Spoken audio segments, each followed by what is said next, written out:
I'm joined with Ken Engquist from Intrepid Metals here at the Red Cloud Fall Mining Showcase. Ken, thanks for joining us. Thanks for having me. So Ken, you guys are a copper exploration play out of the USA, so I got to start with talking about copper.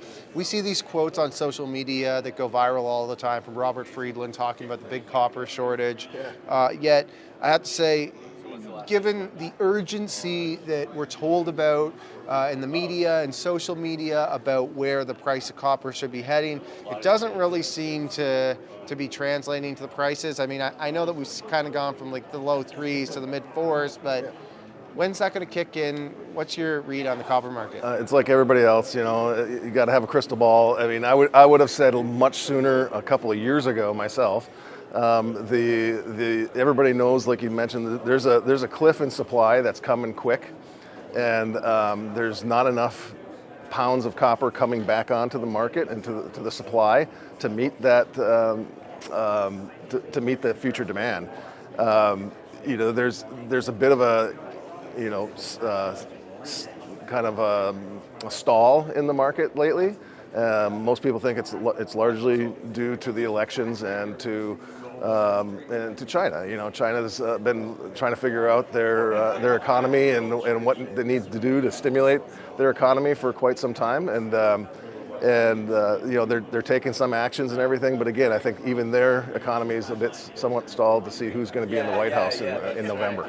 So you think that the price of copper here is largely going to be tied to what happens in China, which is also tied to what's happening in the presidential election? I do. I think there's a lot of unrest around the world. I mean, with what's going on in the Middle East and Ukraine and as well. But I think inevitably this is like a compressed spring, right? The supply is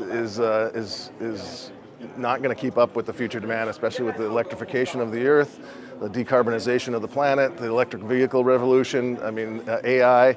We're seeing it get hit on all fronts, and I do see a much higher copper price in the future.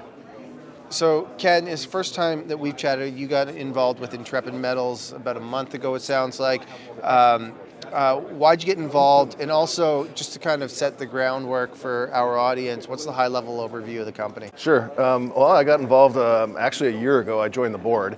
I joined the board after being asked because I had indicated my interest in this portfolio of projects in Arizona, and I was looking to from a previous employer to bring this on into their portfolio as they entered into the long, boring part of the project development where you're in permitting and you're spending money and investors aren't necessarily coming through the door. So you want to pick up another exciting asset to generate interest and focus on the share price. And I left that company and immediately was called by the chairman, Mark Marabito, and asked me if I was interested in joining the board, and I immediately said yes. It was a no-brainer. I looked at this project, from the historical information, but then that was in November last year. Joined the board in January. We did a raise of $6.6 million, and immediately got into the ground with drilling in February, finishing up in early June, and it was fortuitous. In March of last year, I was out on site during the drill program, and we hit some pretty significant intervals. One of the most significant ones was 113 meters at 1.5% copper. Got that on my sheet right now. That's impressive, especially in the U.S. Yep, near surface. So it's shallow, high-grade mineralization. And what's even more attractive is that it's on private lands. It's on patented mining claims, and we own the surface rights. So we have 9,600 acres of land tenure. 1,800 of it is on patented mining claims or private land. So permitting's, easy. It's basically we inform the county what we're doing. So it's an easy one to see as we've completed this initial drill program, to see the mineralization near surface, high grades. We had several intervals of over 100 meters and north of 0.5%, 7%. And those are significant grades at surface. And so you can see how a surface open pit mine would start to develop, and even a potential starter pit. So how much more drilling needs to be done until you guys can put out an initial resource estimate? That's a good question. I mean, we've done a lot of, after the drilling program in the spring, which we did about 4,800 meters, we also did an extensive mapping, ground mapping, and understanding the outcroppings and alterations, as well as some additional advanced geophysics. And we've identified a new program, another drill program, which we're about 95% scoping out right now, and hope to start in early January, and looking to do about 75% of that drill program dedicated towards infill and step-out drilling of the three main zones, Holiday, Earp, and Ringo, and about 25% identified or going towards new exploration targets, which we've identified through the geophysics that we've done recently that are pretty exciting and have our geologists hopping up and down.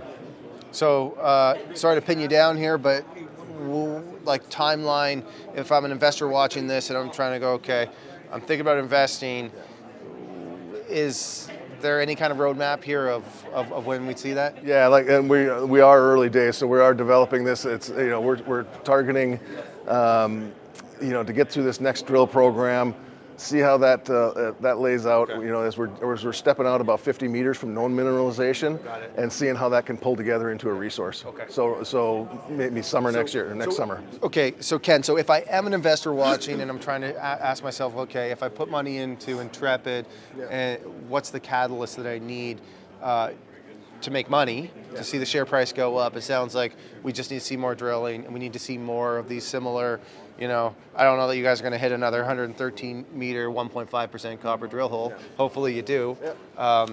But that's effectively what we're looking out for. Yeah, well, I'd say, we are early days. We started in May of 22. The company started in May of 22. We're shy of a $20 million market cap. We're a great value. And we have some grades that you're seeing others who are reporting grades not even quite as good, but from much deeper targets.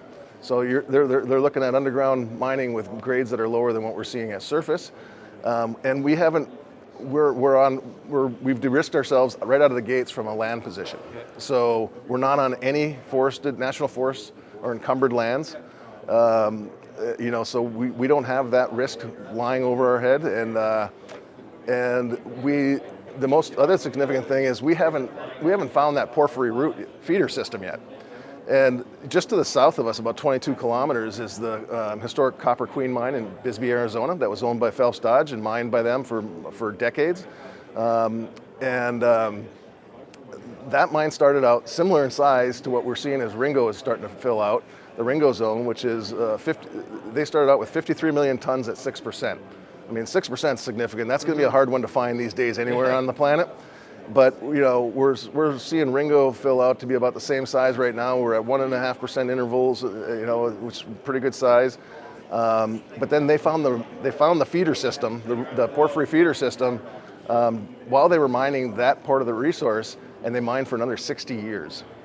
So we're optimistic. We're gonna keep working towards defining this and building it out into a resource, because I'm excited to, I've come from the mine development side of previously working for Rio Tinto and large projects and stuff, and in the last 10 years in the juniors, looking at a lot of PEAs and valuations, and I want to get to that resource so that we can really understand what the value is that we have here, because we are the jurisdiction that we're in, Arizona, with the infrastructure. I mean, you're driving off the main roads right onto the drill pads, two-wheel drive vehicle if you want to, right? And access is great, power is available, and rail. And so I think we're gonna see some transportation costs and some OpEx and CapEx efficiencies that come from all the great infrastructure that's been established in this great mining state that produces 70% of the copper for the entire United States. Well, Ken, thanks very much for hopping on here. We'll be watching as these drill results come out, and hopefully you'll come back on here and chat with us after you guys go and hit holes that are even better than the last 113. I hope so. Fingers crossed. Hole. Yeah, absolutely. Thank you. Thanks, Ken. All right.